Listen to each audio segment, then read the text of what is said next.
Muy bien, pues muy buenas noches a todos. Bienvenidos nuevamente a una sesión más de nuestro Journal Club. Este, hoy es un día especial, es uno de los consentidos de la afición.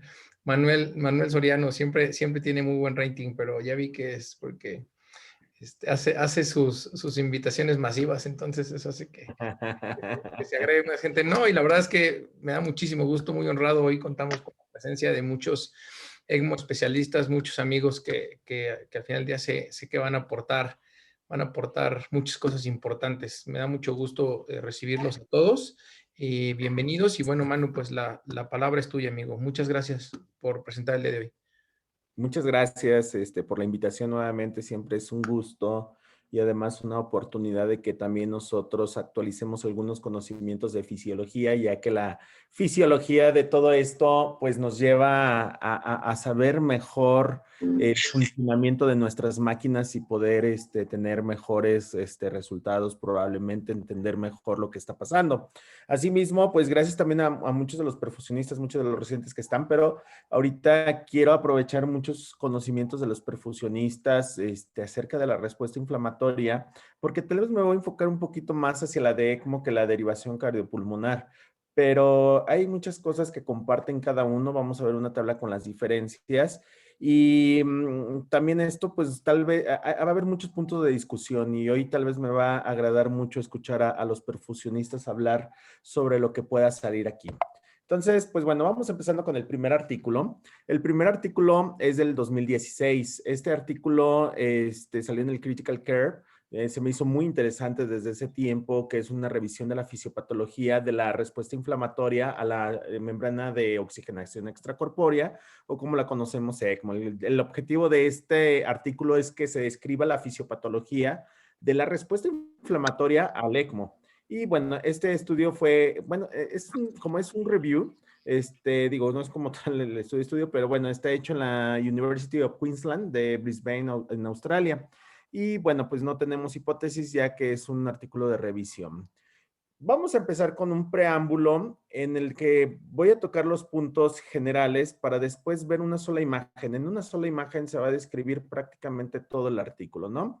Entonces recordemos que en el momento que existe el contacto, esa es la clave, el contacto de la sangre con el dispositivo o con la tubería.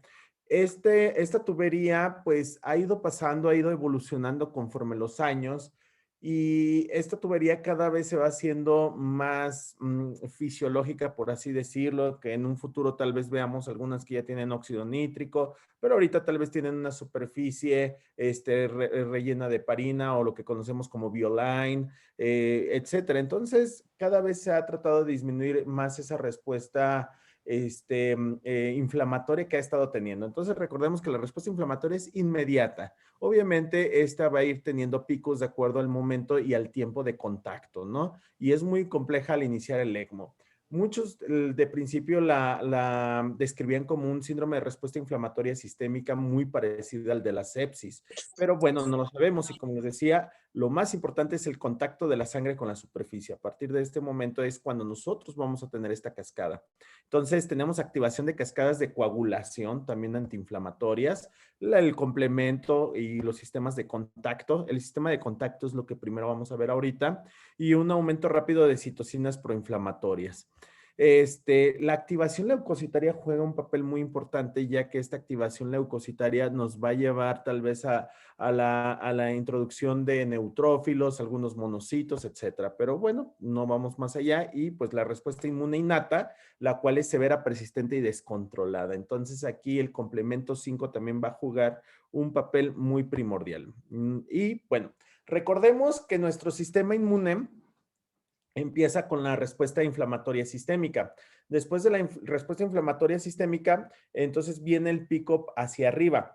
Y después hay un mecanismo compensatorio que es el CARS. No es el CARS que conocemos de Disney, o sea, es el CARS, que es la respuesta compensatoria ante todo esto. Entonces aquí es donde se dan las citocinas antiinflamatorias como la interleucina 10, el factor de necrosis tumoral, entre otros más. Y esto nos lleva, si falla el CARS, va a entrar a otro proceso que sería un MARS, el cual es una situación, el PICS, perdónenme, que es una inflamación persistente y estos pacientes entran en catabolia. Entonces nosotros tenemos que tener aquí una respuesta que logre ese equilibrio entre CIRS y CARS. Muchas veces nosotros enseñamos en la escuela solamente la parte del CIRS, que es una parte superior, y el CARS sería la parte compensatoria. Eso es muy importante. Y pues bueno, aquí lo más importante es de que si existe una lesión endotelial y una disrupción de la microcirculación, va a haber mucha fuga de líquidos y esto nos va a llevar a una falla orgánica múltiple. Entonces, ¿qué es lo que ha llevado a que los circuitos mejoren, o sea, tengan una menor respuesta inflamatoria? Pues la mejoría de los sistemas, como lo hablábamos hace rato, que haya tuberías mayor biocompatibles ante todo eso, también la bomba y el diseño del circuito, así como tal vez se habla de la forma del cono, en la centrífuga, eso también ha disminuido la respuesta inflamatoria, o antes como era de rodete, también esto causaba mucho más hemólisis y obviamente esto libera muchos citocinas que pueden producir más inflamación. Así también los oxigenadores también van en evolución. Como lo decíamos ahorita, las superficies recubiertas de heparina, pero todavía esto es una mejoría parcial. No hemos logrado una mejoría definitiva, pero bueno, la tecnología cada vez va avanzando más, aunque también los costos se van elevando y esto puede ser un problema. Ahora, vamos a ver un poquito de las diferencias entre una derivación cardiopulmonar y el ECMO. Lo primeramente, pues el ECMO tiene una duración de días a semanas, o sea, es una duración prolongada y la derivación cardiopulmonar es de minutos a horas, mientras que dura la cirugía, ¿no? Entonces, obviamente, esto es el tiempo de superficie de contacto, por lo tanto, es importante describir un poquito más la respuesta inflamatoria en el ECMO. La anticoagulación, pues bueno, sabemos que en la derivación cardiopulmonar usamos dosis de 300, 500 unidades kilo, o sea, dosis altas de heparina de 100 a 300, perdón, y en el ECMO tal vez usamos dosis en infusión, entonces también esta es una de las grandes diferencias. La reversión de la anticoagulación, pues en el ECMO no la utilizamos, simplemente la suspendemos cuando tenemos algún procedimiento esperado por hacer, y pues en la derivación cardiopulmonar sí necesitamos administrar protamina o algo para revertir. La hemodilución, aunque se presenta en menor grado, en el ECMO sí se realiza mucho menos que en la derivación cardiopulmonar. La hipotermia, pues no es necesaria en el ECMO. En el ECMO, de hecho, tenemos el intercambiador de calor con el cual mantenemos la temperatura del paciente, lo cual también nos puede, de cierto modo, disfrazar cuando el paciente tiene fiebre, porque también el intercambiador de calor juega un papel muy importante en el control de la temperatura. Por ello es que a veces los exámenes de laboratorio se vuelven un aliado cuando vemos las curvas para saber si el paciente tiene alguna infección o no. Y en la derivación cardiopulmonar, pues hay distintos grados de hipotermia. Ahora, la interfase de aire-sangre que utilizan en la derivación cardiopulmonar, pues es importante porque finalmente ustedes utilizan el recuperador celular y todo esto. Eso obviamente causa mayor respuesta inflamatoria sistémica que tal vez el circuito solamente cerrado. El circuito cerrado, pues en teoría nos debe que ayudar para disminuir los procesos infecciosos.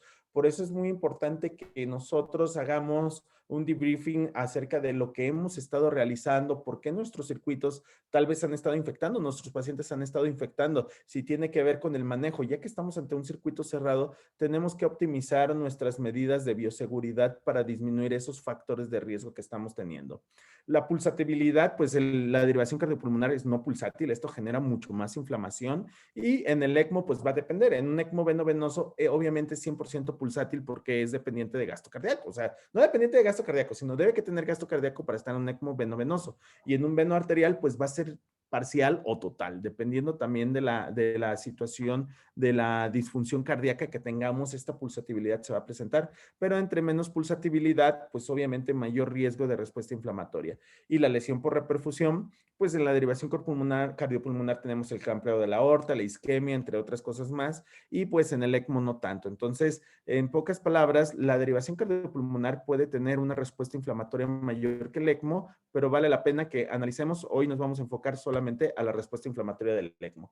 Como les dije, con una sola imagen voy a tratar de explicar todo el artículo. Espero darme a entender porque sí es un poquito extenso, Pero está muy interesante, la verdad, es de que es una de las partes que nosotros debemos tener mucho en cuenta para poder entender los procesos que se van dando y así no abusemos tal vez de antibióticos o sepamos la fisiología del paciente que está teniendo. Entonces, tenemos el endotelio y tenemos el ECMO, ¿no? Entonces, aquí lo más importante es el contacto al momento que lo tenemos. Entonces, tenemos la activación por contacto.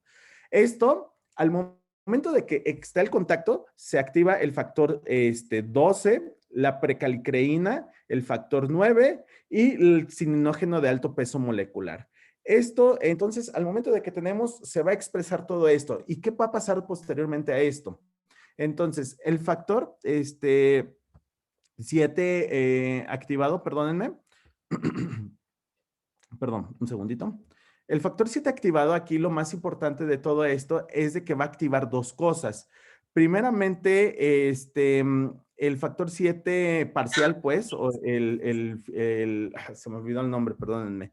El factor 7 fragmentado, el factor 7 fragmentado o el factor 7 activado. Aquí el factor 7 fragmentado, 12, perdónenme, fragmentado no va a realizar ninguna acción en específico. Y el factor 12 activado va a activar dos cosas que son muy distintas. La calicreína va a llevar la precalicreína hacia calicreína y el cininógeno de alto peso molecular a bradicinina. Esto a partir de los 10 minutos del contacto. ¿Qué va a pasar con la calicreína? Esto nos va a llevar a la activación de neutrófilos. La activación de neutrófilos va a conllevar a una cascada de citocinas, las cuales está interleucina 1, interleucina 6 sobre todo. Aquí se habla mucho de la interleucina 6 como uno de los principales mediadores que estamos teniendo. Entonces, la activación de neutrófilos ahorita la vamos a ver más adelante en más detalle, pero la calicreína es uno de los motivos que vamos a tener para esta activación de neutrófilos. Y finalmente, tal vez pueda haber tratamientos en el que podemos utilizar anticuerpos neutralizantes inhibitorios del factor 12 activados. Entonces, aquí sería un punto muy importante para que nosotros podamos obtener tratamientos a futuro. Y finalmente la bradicinina, el cual va a tener efecto pleiotrópico y va a tener un beneficio porque hay una producción de óxido nítrico, de factor de necrosis tumoral alfa y de interleucinas 10, los cuales son sobre todo antiinflamatorios. Entonces, como vemos, aquí hay una respuesta compensatoria entre la calicreína y la bradicinina. Y al momento que nosotros tenemos este equilibrio, es importante que no se rompa. Pero aún así, sería importante tal vez que si nosotros disminuimos la expresión de calicreína y esta se magnifique, no tengamos esta respuesta metabólica, respuesta de citocinas exagerada.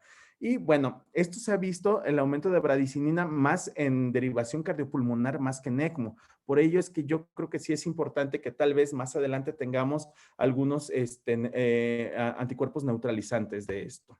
Y finalmente, el factor 12 activado va a llevar la cascada de coagulación. Recordando un poquito, entonces vamos a tener la vía intrínseca y la vía extrínseca, pero sobre todo la vía intrínseca es la que se va a activar porque no tenemos aquí factor tisular. Si no tenemos una lesión tisular, no vamos a tener una activación de la vía extrínseca, solamente vamos a tener una activación de la vía extrínseca, pero después vamos a llegar a lo común, ¿no? Entonces, la vía común. Entonces, el factor 11 se va a hacer el 11 activado y de aquí se va a ir al 10. Aquí a partir del 10 es la vía común y lo más importante que va a suceder aquí es de que se va a activar la trombina. Entonces, como no tenemos lesión en el tejido, la vía extrínseca es la que vamos a tener. Obviamente, si no hay lesión en el tejido, no hay factor tisular. Ahora, esto nos va a llevar a la presencia de monocitos, pues tal vez los monocitos, junto con el factor de necrosis tumoral alfa y la interleucina 6, puedan expresar factor endotelial y factor tisular.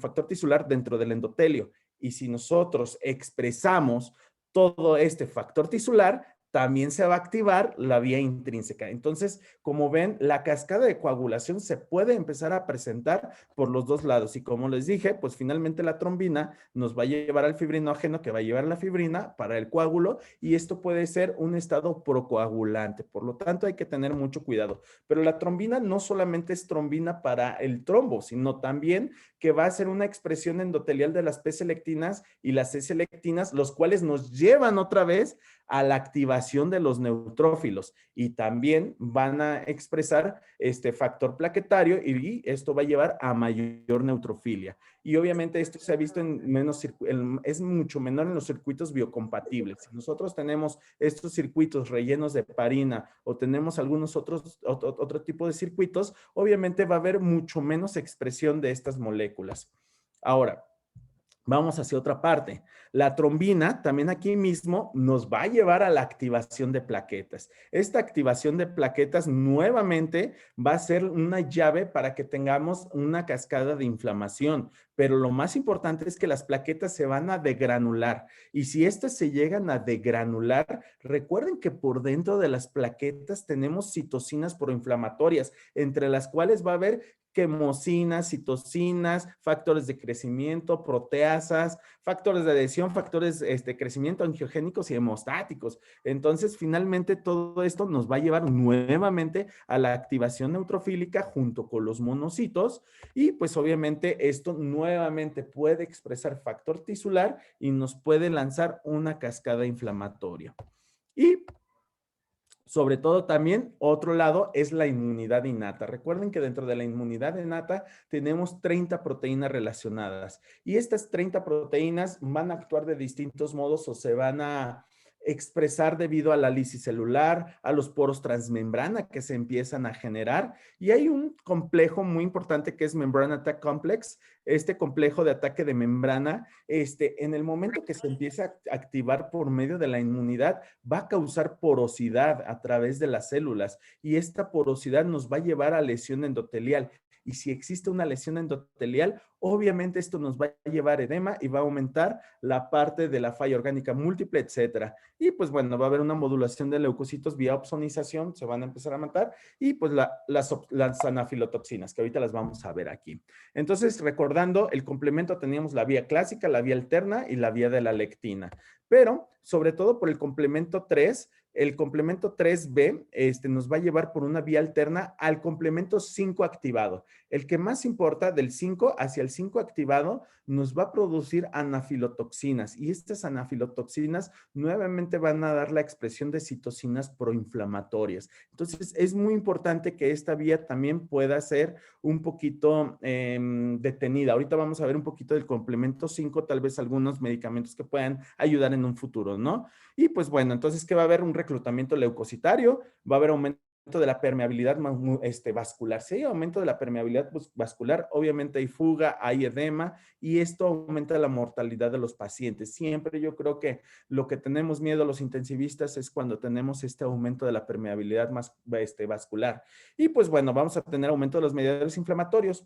Esta cascada inflamatoria se ve que el pico va de 15 a 60 minutos, aunque en algunos neonatos se ha descrito que hasta 60 minutos. Ellos todavía tienen una inmunidad un poquito más retardada, pero puede ser. Entonces, el pico a los 15 a 60 minutos estabiliza a los 180 minutos y vamos a tener una línea de base de regreso, es decir, de retorno a los 2 días. Pero nuevamente esto se ve más en la derivación cardiopulmonar que en el ECMO, pero no lo vamos a dejar de ver en el ECMO.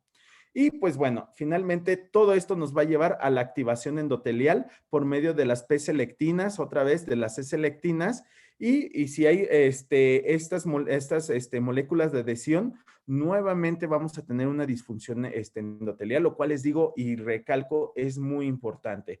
Entonces nos puede dar una respuesta mayor de síndrome de respuesta inflamatoria y más el ECMO, entonces entre los dos van a ser peor. ¿Y qué va a pasar? Al aumento de la permeabilidad capilar, vamos a tener una extravasación de los neutrófilos. Entonces aquí va a entrar el neutrófilo, va a haber un rodamiento, va a haber integración de algunas selectinas, va a haber integración de algunas moléculas de adhesión y pues obviamente esto nos va a llevar a un círculo vicioso de citocinas proinflamatorias, mayor activación neutrófila, expresión de interleucina 1, factor de necrosis tumoral alfa, interleucina 6, entre otras más. Entonces, como podemos ver, nosotros si tenemos este aumento de la capilaridad, va a ser el responsable del daño orgánico múltiple que nosotros podemos tener, ¿no?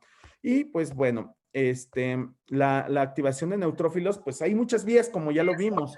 Entonces, podemos tener la activación neutrofílica desde el momento de la activación por contacto al momento de que hay factores de la cascada de coagulación a partir del complemento. O sea, la activación neutrofílica tiene mucho, mucho que ver en toda esta cascada inflamatoria. Y pues bueno, va a producir una patogénesis muy similar al ARTS o al SDRA. Y pues bueno, ahora, ¿puede existir un anticuerpo monoclonal para C5? Sería ideal porque finalmente, como vimos, el C5 puede producir las anafilotoxinas que pueden ser muy deleterias y tal vez podemos ver un mayor beneficio en la circulación, en la derivación cardiopulmonar. Y pues bueno, el complemento se aumenta normalmente a los 30 minutos, el C5, y pico las primeras horas y con una disminución. Ya cuando están activados, pues bueno, van a activar los neutrófilos y estos se degranulan y nuevamente enzimas citotóxicas, neutrófilos elastasas, mieloperoxidasas y lisosomas. Y pues bueno, las direcciones futuras de todo esto, pues van en cómo disminuir la respuesta inflamatoria. ¿Qué es lo que tenemos? Podemos utilizar tal vez un inhibidor de factor 7, de 12, perdónenme, me equivoqué, células mesenquimatosas estromales, el inhibidor, no, perdónenme, también el factor 7 juega un papel muy importante. Sí, tiene que ver aquí el factor 7, ya me estaba equivocando. El factor 7, además de ser un factor protrombótico, también es algo antiinflamatorio. Entonces, nosotros tenemos el Novoseven que es Pro7. Este factor es coagulante, entonces nosotros lo hemos utilizado en sangrados masivos, pero también se está estudiando la posibilidad de un inhibidor del factor 7 para disminuir los riesgos de trombosis sin sangrado y esto también empieza a disminuir algunas cascadas inflamatorias y que tal vez tengamos algunas respuestas en la trombina, sobre todo, que son uno de los puntos clave. Y las células mesenquimatosas estromales que están en la médula ósea también pueden jugar un papel muy importante. Entonces, como conclusión, la respuesta inflamatoria sistémica es compleja y multifacética, como pudimos ver. Lo principal es el contacto de la sangre con el circuito y es una lesión panendotelial por muchos lados y la activación leucocitaria juega un papel demasiado importante. Y por lo tanto, pues la producción de mediadores de inflamación es donde nos tenemos que enfocar. Muy bien, pues este es el primer artículo. No sé si quieres que continúe con el segundo, Charlie. Sí, Manu, adelante, porfa. Y bueno, continuando un poquito, bueno, ahora, ¿qué es lo que hay? Fíjense que este artículo me pareció muy interesante porque creo que está describiendo algo que ya estamos haciendo desde hace mucho tiempo. Creo que Pepe es uno de los que más ha estado pendiente de poner la membrana Oxiris, que tal vez ya les ha tocado a muchos escuchar esta membrana Oxiris. Tiene pues una parte de absorción. Ahorita vamos a ver un poquito la parte de absorción, aunque este artículo no precisamente toca la membrana Oxiris. Toca otra membrana que pues bueno, vamos viendo, ¿no? Entonces, esta es una oxigenación por membrana extracorpórea y la absorción de citocinas. El objetivo es describir los procesos fisiopatológicos de inflamación y las membranas de absorción de citocinas. Este fue hecho en el University Hospital de Ulm, en Alemania. Y pues bueno, no tenemos hipótesis porque también es un estudio descriptivo. Hay muchas cosas que me salté acerca de este artículo porque es una redundancia entre lo que ya tenemos previamente. Y pues bueno, una inflamación activada por varios mecanismos, como vamos a poder ver, tiene muchas similitudes del otro artículo que más o menos tratamos de hacer. La respuesta inflamatoria sistémica es igual que en sepsis, eso es lo que ellos mencionan. Tenemos factores intrínsecos y extrínsecos, el daño celular y el daño endotelial y el daño por contacto. El daño por contacto, recordando, es uno de los más importantes y aunque no tengamos tal vez una lesión en el endotelio, se puede llegar a expresar esta lesión endotelial. ¿Qué es importante? Las bombas centrífugas, la hipotermia y la activación por contacto. Entonces tenemos que buscar mejores bombas centrífugas cada vez. Los conos, de acuerdo a estos dos artículos, han tenido un papel imprescindible en todo esto. Pues la hipotermia en el ECMO, y como vimos, ya no lo utilizamos. Y por la activación por contacto es por ende, ¿no? Entonces, esto nos lleva al complemento, la coagulación, la fibrinolisis, la cascada de calicreína, la leucocitosis, perdón, y el daño a la función plaquetaria. Y pues obviamente si tenemos nuevamente el incremento de la permeabilidad capilar, hay acúmulo de líquido intersticial y nos lleva a mayor mortalidad y a una mayor falla orgánica. Recordando, las citocinas proinflamatorias importantes es la interleucina 1, la del factor de necrosis tumoral, la interleucina 6 y la interleucina 8. Pues nosotros tenemos coagulación, bueno, ¿cómo se comporta la coagulación y la inflamación en ECMO? Pues es prácticamente descrita en la manera similar al previo, por lo tanto, no me voy a meter nuevamente, pero recordando un poquito que sobre todo se activa la vía intrínseca más que la extrínseca, aunque si tenemos el factor tisular expresado, puede activarse también la vía intrínseca. Y bueno, la tormenta las citocinas y la tormenta de citocinas es un punto muy importante. Y yo creo que ahora que tuvimos los pacientes COVID, es cuando nosotros, bueno, sobre todo el equipo COVID que estuvo ahí arriba, aprendí mucho de ese equipo que la verdad lo hizo de manera sensacional. Yo cuando estuve en mi cirugía, entonces me perdí de muchas cosas y muchos aprendizajes durante todo eso. Pero, bueno, podemos tener el patrón molecular asociado al patógeno y asociado también a los daños moleculares. Entonces, estos patrones moleculares nos van a llevar a que haya receptores de patrones de reconocimiento y todo esto causa una cascada, bueno, unas citocinas inflamatorias.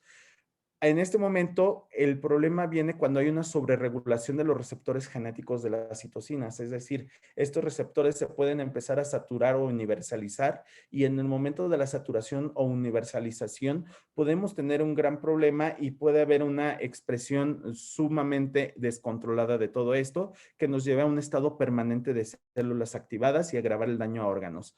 La tormenta de citocinas fue descrita como una producción disregulada de citocinas inflamatorias y esto sobre todo fue dicho para pacientes que estaban trasplantados de médula ósea que tenían un injerto contrahuésped. Desde aquí empezó la tormenta de citocinas y nosotros hemos visto cómo en los pacientes se ha manifestado esto en los pacientes con sepsis, en los pacientes ahorita con el COVID, en la tercera fase es esta cascada de citocinas que se llega a presentar. Y ellos manejan un cociente de riesgo muy importante en el cual asocian una citocina proinflamatoria con la principal antiinflamatoria, que cociente de riesgo es de interleucina 6 más sobre interleucina 10. Cuando el índice de el cociente de riesgo o el radio, o el hazard radio, es mayor de 1, es que el paciente está en una inflamación muy importante. En pacientes que han tenido ARDS, que han tenido alguna lesión isquémica intestinal, que llegan a falla orgánica múltiple, se ha visto que este cociente de riesgo está mayor de 3.5 hasta 7. Sin embargo, en estos pacientes de ECMO se ha visto que este cociente de riesgo mayor de 20.5, de acuerdo a un estudio, es un cociente de riesgo bastante importante que puede predecir mortalidad. Entonces, pues bueno, ya que tenemos toda esta cascada de citocinas, pues vamos viendo cómo las podemos sacar. Tal vez no tenemos ya me ando echando aquí algo, perdón. Ya me emocioné. Tenemos que ver cómo remover estas citocinas. Si bien podemos tener algunos anticuerpos monoclonales, podemos tener algunas otras situaciones, pues hay cosas que están a nuestra mano y justamente es de lo que hablábamos, ¿no?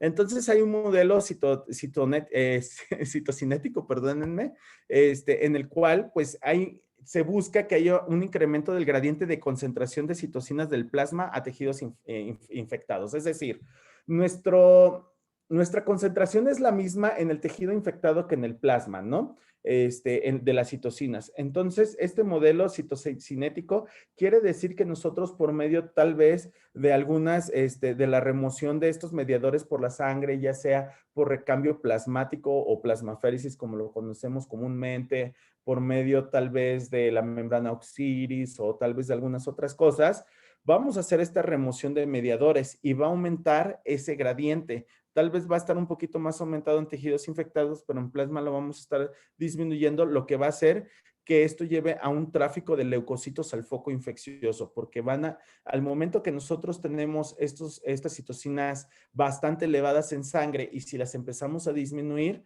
quiere decir eso que pues finalmente van a poder decir en ese tejido infectado es donde me tengo que enfocar y podemos hacer ese tráfico de leucocitos. Y pues bueno, obviamente con esto vamos a tener un aclaramiento bacteriano. Y una de las técnicas que podemos utilizar es la hemodiafiltración con alto volumen, usando membranas de absorción, que ahorita vamos a ver esto, filtros de alta cutoff, cutoff, perdónenme, y recambio plasmático. O sea, tenemos dos sistemas muy distintos y recordando que los mediadores inflamatorios van de 50 a 60 kilodaltons y los filtros de alto cutoff pueden absorber algunos mediadores hasta de 60 daltons. Entonces tenemos eso, perdónenme, las membranas de absorción con el filtro pueden remover esto, pero pueden obtener también una ayuda por convección para aquellas moléculas más pequeñas. Ahorita vemos un poquito, recordando un poquito lo que es la absorción en este lado. La absorción se refiere a aquellas membranas que son capaces de tener algunas perlas, así las llaman ellos, y esas perlas van se van a pegar estas citocinas inflamatorias. Entonces, esta es una forma de remoción muy importante de citocinas inflamatorias y por medio también del ultrafiltrado. Entonces, nosotros por medio de convección, aquí en esta parte, nosotros podemos tener también otro beneficio. Por medio de la convección, entonces, por aumento de esta presión, vamos a hacer este sacado de líquido y aquí se van a ir algunas otras membranas, pero el principal es la absorción, en donde va a absorber, o sea, se van a pegar esas moléculas a estas partes, a estas perlas, y por medio de la convección vamos a retirar algunas otras moléculas, tal vez en menor tamaño y en menor importancia, pero lo más principal es este mecanismo. Solamente aquí recordando, pues bueno, la membrana que hablan aquí en este artículo, que creo que ya al final me di cuenta que es como una venta un poquito más del CytoSorb. El CytoSorb es una membrana que tuvimos una plática con la gente de España y esta membrana la utilizan bastante ellos. Ellos de hecho no conocen el Oxiris. Entonces, pues traté de buscar un poquito de literatura. Hay mucho más literatura, pero este fue el que se me hizo más interesante para que podamos comparar un poquito el Oxiris con el CytoSorb. Entonces dice que Oxiris mostró unas pruebas muy parecidas en remoción de endotoxinas y citocinas, muy similar al CytoSorb. Entonces, por lo tanto, yo creo que este artículo puede ser aplicable con nosotros. Este es el CytoSorb y aquí tenemos un corte medial en donde podemos ver estas perlas de absorción, las cuales son múltiples y estas perlas nos van a atrapar esas citocinas proinflamatorias. Y finalmente el que nosotros tenemos, esta imagen sí es mexicana y es del HIP, en donde tenemos el Oxiris, el cual es una membrana también recubierta de parina, el cual tiene los mismos mecanismos de función que el Oxiris. Entonces, solamente que esta está hecha por Baxter y la anterior no recuerdo qué laboratorio es el que tiene. Y pues bueno, el CytoSorb tiene 300 mililitros de capacidad y también el Oxiris también tiene aproximadamente 300 mililitros como tal. Entonces, este estudio tal vez lo podemos aplicar, pero justamente es lo que yo creo que podemos hacer. Ahorita les voy a decir al final.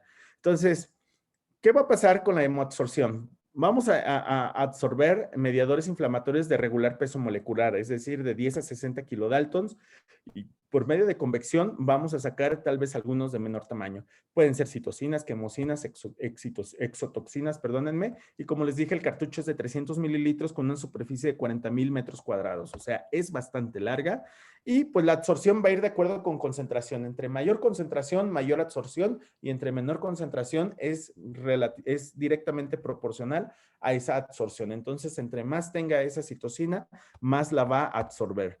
Y pues bueno, se ha visto como efectos benéficos que la disminución de la albúmina es muy poco en el 5% de los pacientes y de las plaquetas en el 10%, es decir, son muy amigables con el cuerpo. Sí, tal vez en el 5% podamos tener una disminución de la albúmina, nada que no podamos tal vez recuperar de forma exógena y las plaquetas pues también en algún momento tal vez las podamos recuperar, ¿no? Y bueno, la absorción de citocinas y también la función de la barrera vascular. Recordando un poquito, la interleucina 6 produce una lesión vascular, que ya la vimos hace rato, que produce edema de los tejidos, hipoxia y necrosis, lo cual nos va a llevar a una falla orgánica múltiple. Entonces, nosotros al remover esa interleucina 6, vamos a disminuir esa lesión vascular. Y pues bueno, algo muy importante es el glicocálix endotelial, lo cual su función principal es mantener esa función de barrera endotelial. Y pues bueno, entonces vamos a tener un efecto de remoción de citocinas para mantener la integridad de la barrera vascular Y pues bueno, por lo tanto, va a haber primero disminución de interleucina 6, una disminución de la lesión capilar y disminución de la falla orgánica. Entonces, son los dos efectos muy importantes que absorbemos interleucina 6 y mantiene ese glicocálix endotelial para mantener la integridad de la barrera endotelial y no tengamos esa lesión endotelial como lo hemos hablado hace rato, que realmente es una de las cosas que más miedo nos puede dar. Ellos hablaban de blood purification, que es como la purificación de sangre, sin embargo, eso me suena como vamos a purificarte el hígado o algo así. Pero bueno, o sea, es el término que ellos utilizan en inglés, no me quise ver así como que ando vendiendo licuados, y pues la mortalidad, ¿no? La hemoperfusión es una parte importante para hacer esta purificación de sangre. El recambio plasmático o plasmaféresis. ¿Por qué no lo llamamos plasmaféresis? Porque plasmaféresis es el hecho de sacar el plasma. Y el recambio plasmático es justamente eso que nosotros tenemos pensado, que es sacar plasma y meter plasma o meter albúmina, dependiendo, ¿no? Entonces, el nombre correcto es recambio plasmático y no como tal una plasmaféresis, o bien la hemofiltración más la hemoperfusión. Estas tres mecanismos nos pueden hacer este mecanismo de purificación de sangre y por lo tanto se ha visto una disminución muy importante en la mortalidad de los pacientes sépticos. La mortalidad se ha disminuido del 50.1 al 35.7 de acuerdo a un estudio que mencionan ahí. Sin embargo, hay poca evidencia con terapias de reemplazo renal de hemodiafiltración veno-venosa continua. Entonces, ellos lo que más utilizan es el recambio plasmático o la hemoperfusión o bien la hemofiltración con hemoperfusión, cualquiera de estos. Y pues bueno, va a ser un efecto de remoción de citocinas para mantener la integridad de la barrera muscular. Ahora, la hemoabsorción con la remoción de citocinas. Hay un estudio que dice que tenían 26 pacientes con choque séptico y un AQI alto, un índice de AQI alto. Ellos usaron terapia de reemplazo renal continuo con hemodiafiltración veno-venosa continua y la membrana CitoSorb. Y con ello vieron que había una disminución importante de las catecolaminas. Ellos midieron interleucina 6 y midieron interleucina 1, con disminución bastante importante y había una mejoría hemodinámica, la cual se manifestó por medio de disminución del apoyo vasopresor y un aclaramiento importante del lactato. Pero lo que más importante mencionan es que este inicio tiene que ser temprano, en 24 horas. Si nosotros nos llegamos a tardar más, va cambiando el pronóstico. Y otro estudio, pero este ya fue con ECMO, un paciente de, no son estudios, ya son reportes de casos, perdónenme, paciente de 39 años con SDRA, sepsis y falla cardiovascular, lo metieron a hemoabsorción y tenía el paciente además un ECMO veno-arterial y posteriormente pasó un soporte ventricular derecho. Estuvo 4 días en hemoabsorción y el paciente mejoró nuevamente con los mismos parámetros que mencionaba. El paciente pudo continuar hacia el soporte ventricular derecho. No define si se trasplantó o se pudo sacar del soporte ventricular. Sin embargo, el paciente salió del estado séptico con bastante mejoría. Otro paciente de 64 años de edad, posinfarto, en ECMO veno-arterial. Este paciente, recordando que el infarto, no solamente la sepsis causa cascada de citocinas, sino cualquier proceso inflamatorio, entre ellos también el infarto. Y pues bueno, se vio que a los 4 días presentó mejoría disminuyendo el vasopresor y pues se vio la disminución de los niveles de citocina, estabilización hemodinámica, perdónenme, me faltó una H, y disminución de los medicamentos vasoactivos. Y pues bueno, ¿qué aspectos técnicos debemos que tener si nosotros metemos un ECMO y una terapia de reemplazo renal con un filtro Oxiris o alguno de ellos? Pues lo primero que tenemos el riesgo de embolismo aéreo, contaminación o desconexión. Son riesgos propios de estar conectando y desconectando tal vez alguna máquina. También la absorción de medicamentos, porque hay muchos de ellos son afines tal vez a la albúmina o tal vez estos medicamentos tienen ciertas moléculas que pueden ser absorbidas a través de estos filtros. Por lo tanto, si hay posibilidad, sobre todo de los antibióticos, de estar midiendo niveles séricos, sería bastante importante para saber que estamos teniendo los niveles séricos adecuados. Y finalmente se va a tener que hacer estudio de la eliminación de medicamentos porque también esta puede ser un poquito más rápido. Ahora, ¿dónde vamos a conectar esta máquina? Pues hay muchas cosas. Aquí es una parte pasiva en donde no tienen una bomba, o sea, es decir, tal vez no tienen una máquina de prisma y simplemente tienen esta membrana. Entonces, aquí lo vas a conectar recordando que primeramente tenemos una presión negativa, una presión de succión, la cual es precono. Entonces, el cono va a causar una presión negativa del paciente hacia el cono para poder absorber toda esa sangre. Y del cono hacia la membrana vamos a tener una presión negativa. Esta presión negativa, recordando, pues va a depender bastante, pero podemos llegar a tener entre 200 a 300 milímetros de mercurio, es una presión bastante positivo. Por lo tanto, la línea en donde sale la sangre va a ser conectada poscono, premembrana, para causar esa presión positiva, pase a través de este filtro y se regrese finalmente a una, perdóneme, a una línea de succión o de presión negativa. Y esto puede generar un retorno continuo. Pero nosotros lo que hemos estado utilizando es utilizar la máquina de Prisma, que es la que más comúnmente utilizamos, o alguna otra máquina. Aunque nosotros también seguimos conectando, a pesar de ello, todavía de esta manera, el circuito se puede llegar a colocar todo desde el lado precono, es decir, desde la presión negativa. Pero aquí ya nosotros tenemos también una bomba centrífuga que puede absorber esa sangre para poder hacer la hemoperfusión o la hemofiltración, lo que nosotros tengamos programado hacer, ¿no? Como conclusiones, en México no contamos con el CitoSorb, pero tenemos Oxidis, que la cual ha tenido una buena respuesta parecida, puede ayudar al aclaramiento de citocinas, necesitamos estudios en niños, pero ya lo estamos utilizando. Entonces, aquí la invitación es que lo tenemos que publicar. Digo, ahí está, creo que está Pepe Salinas, ahorita lo vi dentro de la sesión.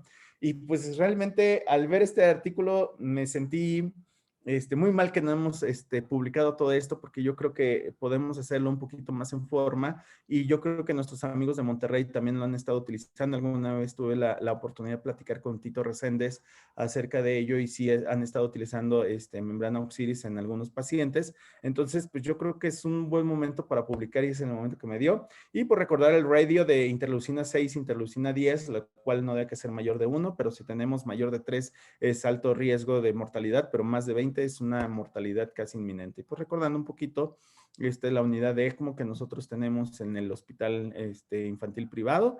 Y pues bueno, pues esto sería todo. Muchas gracias.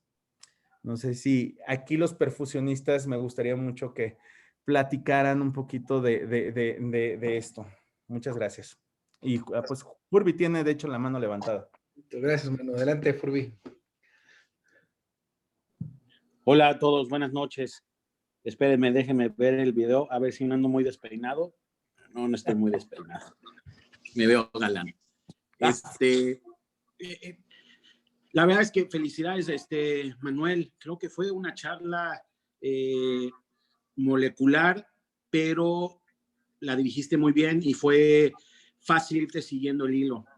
Y comparto esta parte de tal vez pasión, porque creo que en el terreno de la terapia intensiva pediátrica, en global de los cuidados críticos, hemos aprendido que el sexto órgano es el endotelio. Y que el endotelio puede ser tan noble como para ayudarnos a una función inmunológica, como a coagular, como muy agresivo, lo que se puso en boga con el COVID.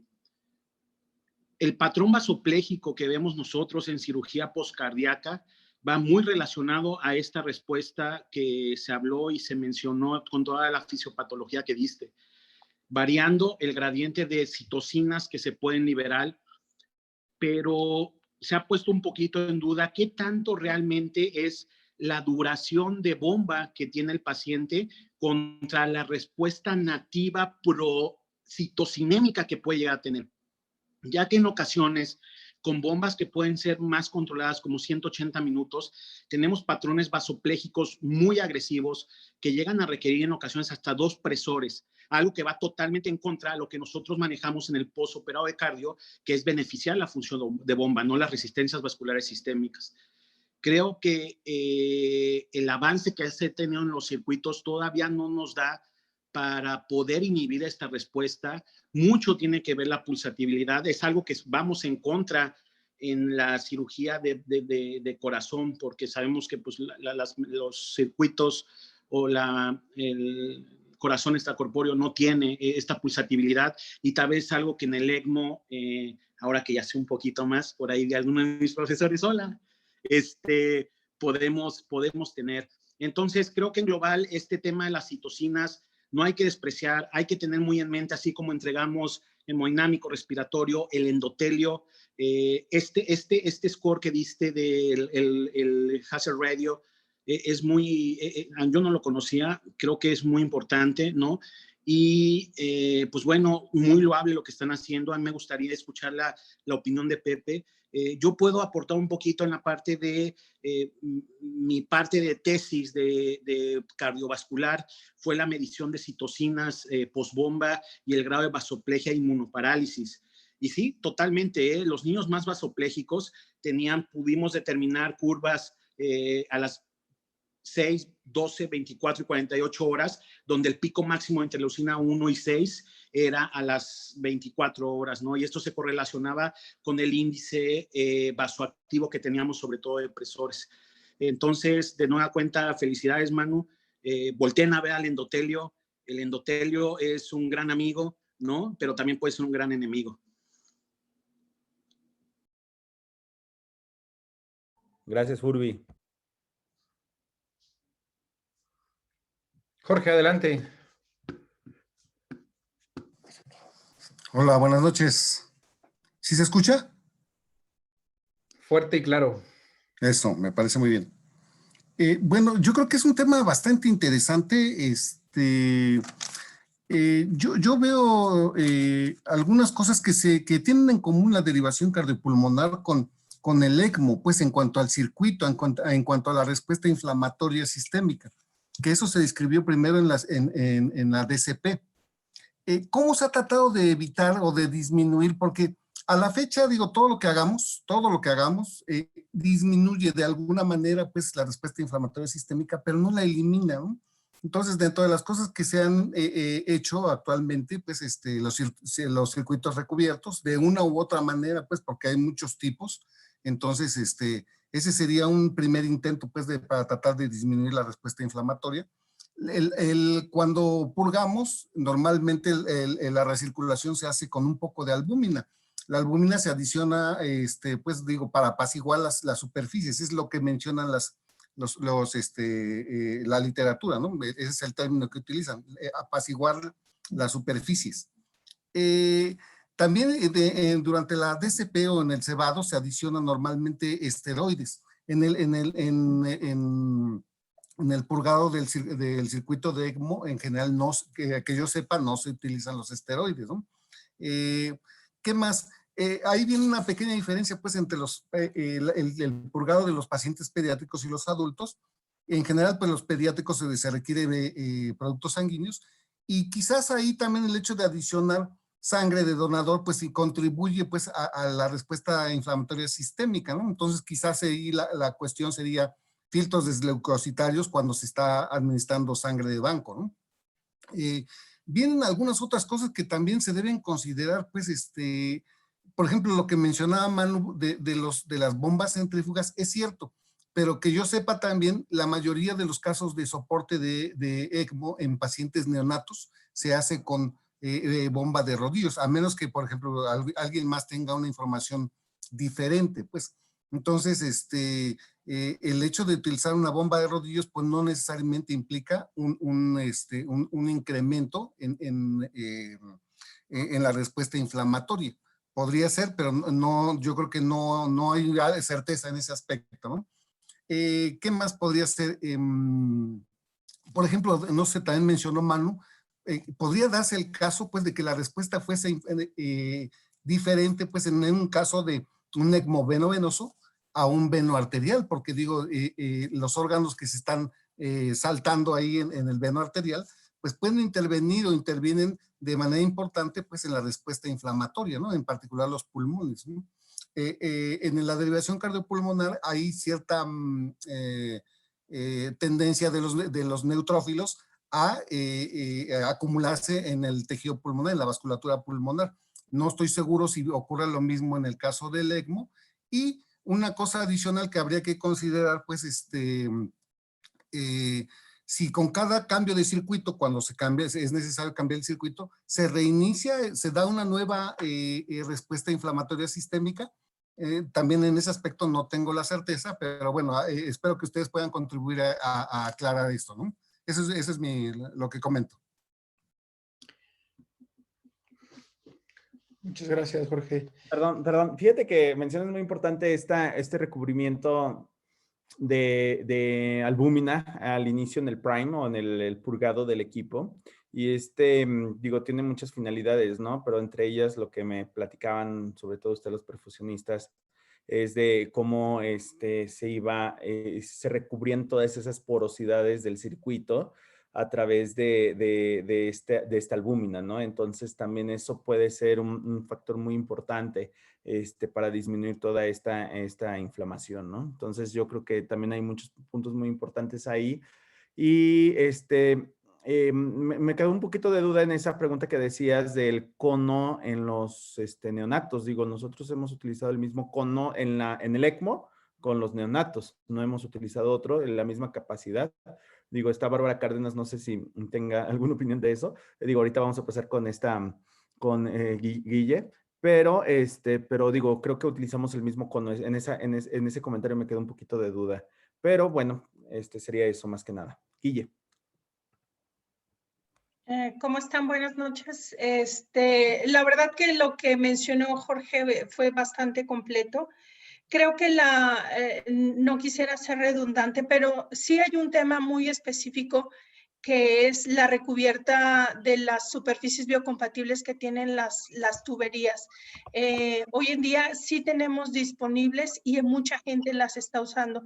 Hay algo que le llaman tip to tip y es superficies biocompatibles que aparte de que tú le adicionas la albúmina, la tubería per se ya tiene esta superficie biocompatible que se integra dentro de la tubería de PVC. Yo pienso que en relación a lo que comentaba Jorge, en relación a las diferencias entre el ECMO y la circulación extracorpórea, es que la mayoría de la circulación extracorpórea en los neonatos se hace con bomba de rodillos. Son pocos los lugares que hacen la extracorpórea con centrífuga o neonatos con centrífuga. En ECMO definitivamente sí tenemos, hacemos ECMO con centrífuga definitivamente. Quisiera comentar, hasta ahí voy haciendo como puntos en las oraciones para dejar fijas las ideas. Otro punto importante es que hoy en día sí existen las bombas centrífugas pulsátiles. Están en México y hay disponibles en México. Entonces, lo importante es que tú puedas contar con un mecanismo que pueda habilitar ese método de bombeo pulsátil aún en las bombas centrífugas, pero sí existen. Entonces, le da un plus tanto como para un dispositivo de asistencia ventricular de corta duración, no son de tan larga duración, son de corta duración y depende del material o de la recubierta que también vienen. Y fíjate, Manu, que hasta ahí quisiera mencionar lo relacionado con las bombas centrífugas pulsátiles. Otro detalle que nosotros acabamos de tener contacto con diferentes personas, sí existe Cytosorb en México y se está usando. Hay algunos lugares, entonces se los voy a contactar por ahí.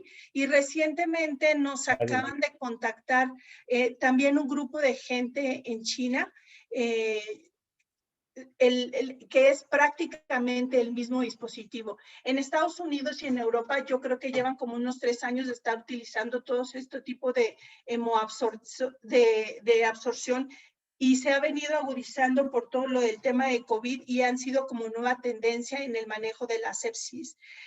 Antes creo que lo único que se utilizaba era el recambio plasmático, pero hoy en día hay muchísimos países y México creo que no va a ser la excepción porque están ya llegando para que estén disponibles tanto para pacientes sépticos y ahorita que está el boom de los pacientes con COVID, definitivamente, porque se están acercando a todas esas unidades de terapia intensiva y de terapias renales en donde están viendo un tipo de paciente en estado crítico. Yo creo que básicamente sería, no quisiera tomar más tiempo, pero les compartiré parte de esos contactos para que los tengamos todos y podamos aprovechar de esas ventajas tecnológicas, que sí ya hay una brecha muy importante. creo que sería eso todo. Gracias. Pásanos el dato de ese cono ahí pulsátil, está interesante esa. Gracias, Guillo.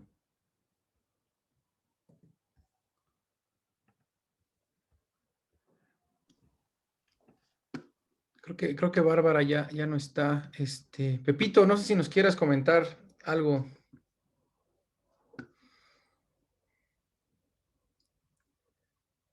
Bueno, en lo que se anima. Bueno, yo tengo. Aquí estoy, aquí estoy. Dale. ¿Cómo estaba poniendo? Pues muy bien, Manu. Súper bien lo que expusiste, la respuesta inflamatoria, todo lo que hemos hablado y como comentaba muy bien Guille, el asunto de tener ya los nuevos filtros ya en la misma membrana y como siempre tratar de dar lo mejor a nuestros pacientes, como comentaba Manuel, en el sentido de mejorar la parte de entre comillas, la filtración o la eliminación de citocinas que mucho hemos aprendido por el COVID. Hemos visto también el uso de filtros combinados, el CitoSorb con el Oxiris. Lo único malo que los estudios hasta ahorita no han demostrado gran diferencia en mortalidad a 28 días, pero sí hemos visto diferencias en evoluciones a corto plazo. Entonces hay todavía mucho campo en ese sentido y sobre todo como comentó Manuel en el sentido de la respuesta inherente al mismo ECMO y tener estos filtros y estos coeficientes altos de solubilidad y que puedan limpiar los factores inflamatorios y mejorar la respuesta a largo plazo. Como tenemos bien entendido y los que hemos visto y hemos aprendido bastante con el ECMO, lo único que nos mata a los pacientes es la respuesta inflamatoria perpetua, entre comillas, o la vasoplegia, que hemos tenido pacientes que no los hemos podido controlar con nada. Realmente la respuesta es impresionante. Muy buen tema, tenemos mucho que aprender hasta encontrar los filtros perfectos para poder mejorar el manejo a nuestros pacientes. Gracias, Charlie. Y Pepito, gracias. Martita, querías comentar algo, adelante.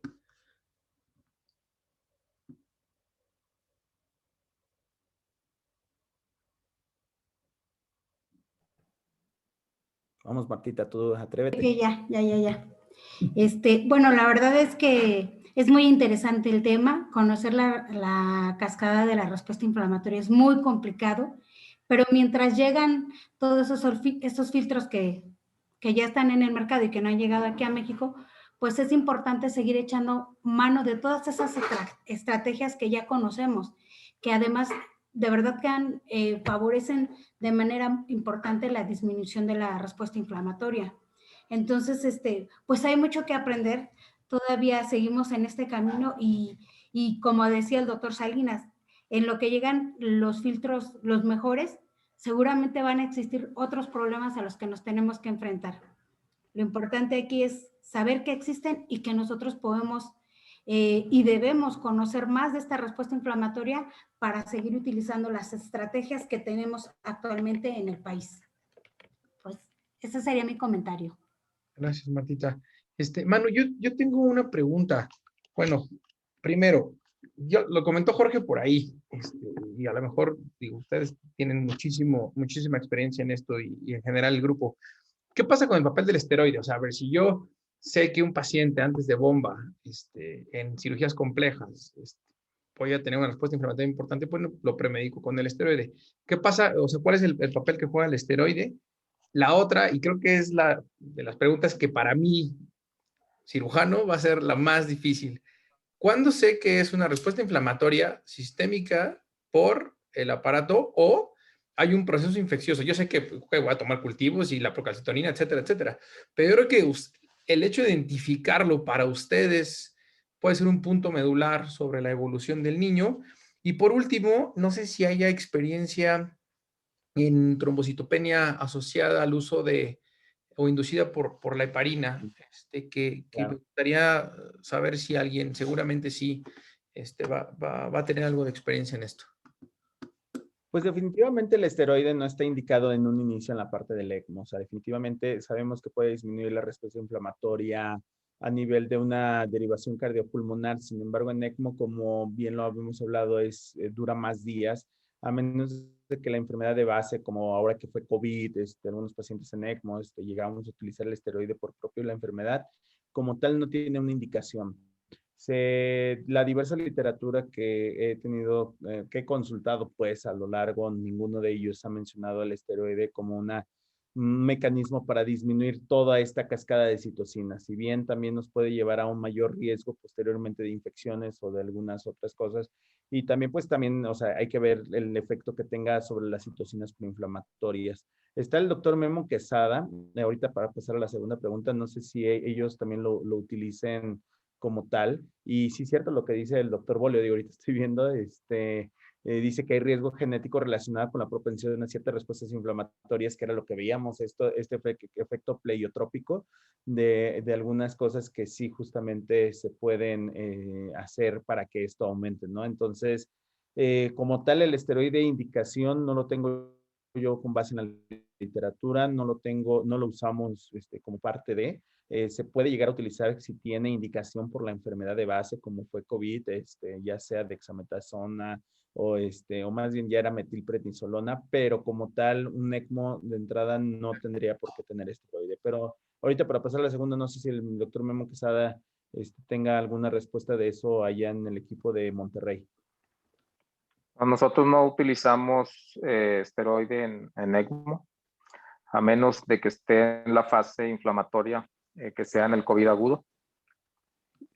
Casi la mayor parte de los pacientes que hemos tomado, los tomamos ya en la fase de secuela.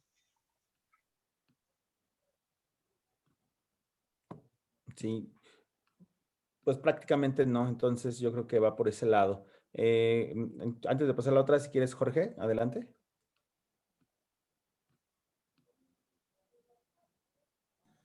Muy bien, Manu. A mí, para mí, yo creo que el punto medular del artículo y de lo que estamos tratando es qué hacer, cómo tratar de evitar, ese yo creo que es el punto, de evitar la respuesta inflamatoria sistémica. Yo pregunto, pues aquí lo pongo a consideración de ustedes, ¿qué puede hacer el anestesiólogo para disminuir la respuesta inflamatoria? ¿Qué puede hacer el cirujano para disminuir la respuesta inflamatoria? El intensivista, el perfusionista, todo el team, pues, que estamos involucrados en el inicio, porque la respuesta inflamatoria no, probablemente se dé días posteriores, pero la principal, la que tú mencionaste, es a los minutos de haber iniciado el soporte de ECMO. Entonces, la prevención debe ser en los primeros minutos de entrar a ECMO. Entonces, bueno, someto esa consideración a ustedes y, bueno, vamos a ver cuál es su opinión, ¿no?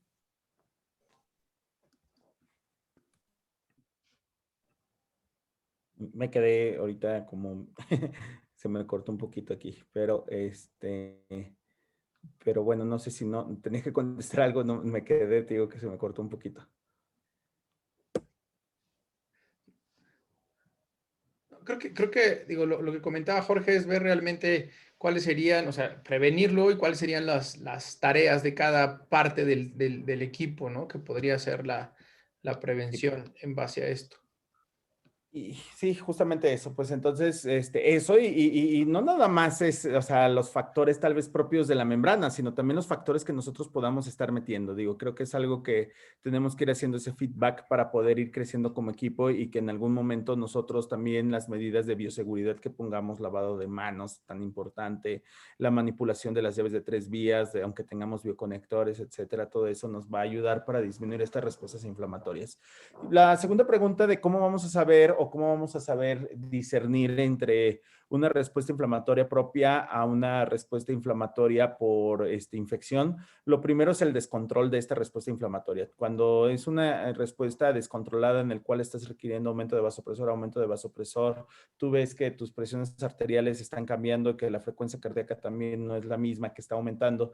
De cierto modo, la experiencia te va dando un feeling para saber como cuándo es lo esperado a lo demás, pero sobre todo eso, necesidad de mayor vasopresor, aumento de la frecuencia cardíaca, necesidad de líquidos intravenosos de mayor cantidad, oliguria, todo eso te puede hacer pensar en que tienes datos de infección indirectamente. Como bien lo mencionabas, no tenemos algo peculiar para poder decirte este es el gol estándar para definir si tiene una infección, pero aquí lo que ayuda mucho es la curva. Por eso siempre tratamos de obtener laboratorios pre-ECMO y post-ECMO y de ahí vamos con una monitorización.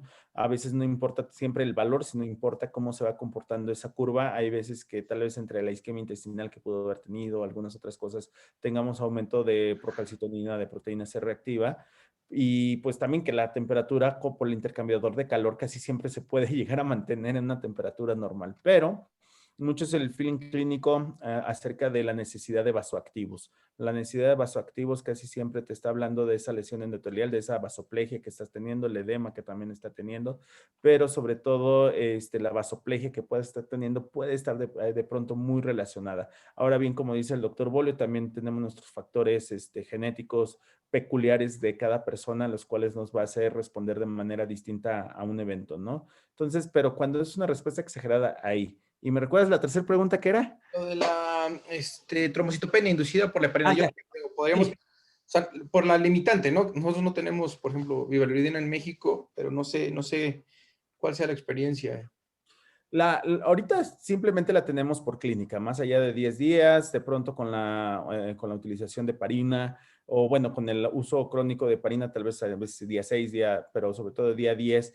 Lamentablemente aquí no tenemos anticuerpos en México para medir y cuando los pides, pues te llegan 7 días después. Entonces no tenemos una forma de saber si realmente está teniendo esta situación. Por lo tanto, casi siempre lo sospechamos de forma clínica. Yo creo que sí lo hemos sospechado en 2 o 3 pacientes, más o menos, si no me equivoco, Pepe, o tal vez más. Pepe tal vez tiene un poquito más la cifra en mente, pero ha sido sospecha en algunos pacientes. No lo hemos tenido como tal bien definido porque en algunos tal vez se asoció a algún otro evento. Lo más importante cuando no tienes la forma de medir los anticuerpos, pues tienes que hacerlo por descarte. Entonces estás obligado a hacer cultivos, a buscar nuevamente causas infecciosas, a buscar tal vez la membrana ya se está coagulando, ya está atrapando bastante fibrina, ya está atrapando bastante plaquetas, tienes 2 membranas, tienes la del ECMO, tienes la Oxiris o tienes alguna otra membrana de hemodiafiltración. Entonces puede haber muchos factores por los cuales las plaquetas te pueden estar disminuyendo y no precisamente quiere decir que tengas ahí una situación con la heparina. Perfecto, Manu. Sí, Manuel. Adelante. Sí, doctor. Yo quería hacer un comentario sobre eso. Nosotros sí hemos tenido algunos casos en Monterrey y lo que hemos usado, en un principio empezamos a usar vivaluridina, es muy cara, y posteriormente empezamos a usar argotraban. El argotraban es más barato, tiene una vida media más corta y la verdad es que ha sido una solución bastante buena. Ahora con estos pacientes que duran meses conectados a ECMO en COVID, ha sido algo que nos ha ayudado bastante. Sí, y otro factor cuando vemos nosotros para discernir entre infección o no en el estado inflamatorio es también el consumo de oxígeno. Se nos incrementa mucho y ese ha sido, yo creo, el factor clave para ver qué está pasando. ¿Sí? Okay. Bastante importante, sí, cierto, eso. Creo que sí lo omití, se me fue y creo que es una parte muy, muy importante. Entonces tú ves que la saturación venosa va bajando, entonces eso es bastante importante. Sí, hay un incremento en el CO2 y baja la saturación venosa. Entonces, el cociente de extracción de oxígeno se incrementa. Sí. Sí. Okay. Gracias, doctor. De nada. Menciona el doctor Boli con respecto a lo que comenta Jorge en la cirugía, no olvidar lo básico, buena hemostasia, no embolizar mucho con los aspiradores, tiempo de bomba, flujos, la temperatura, etcétera. Totalmente de acuerdo, todo eso en la derivación cardiopulmonar. Yo creo que posteriormente también valdría la pena que revisáramos el proceso fisiopatológico de la inflamación en la derivación cardiopulmonar, porque sí, aunque tiene muchos afines con esto, creo que es bastante importante. De acuerdísimo, Manu. Muy bien. No sé si alguien más tenga algún otro comentario. Espero que me hayan entendido. Fue mucha ciencia para el cirujano. No, hombre, buenísimo, Manu. Pues nada, la verdad es que agradecerte, como bien te decía al principio, siempre eres de los que tienen mayor rating, entonces siempre muy productivas sus sesiones. Muchísimas gracias a todos los que se conectaron el día de hoy. No olviden que estamos aquí todos los lunes. Nos va a dar siempre mucho gusto recibirlos, aunque no presente el doctor Soriano, caray, siempre son bienvenidos. Les confirmo la próxima semana nada más el tema. Y bueno, pues estamos en contacto, les mando también los artículos y que tengan muy, muy buenas noches. Manu, muchísimas gracias, amigo, otra vez y nos vemos pronto por acá. Gracias a todos los que asistieron, residentes, perfusionistas, doctor Memo, doctor Bolio, muchas gracias a todos. Muy bien. Gracias. Muy buena noche. Hablamos, hasta luego. Cuídense, descansen. Manuel, muy Bye, padre. bye. Gracias. Buenas noches a todos. Bueno, descansen, gracias, adiós.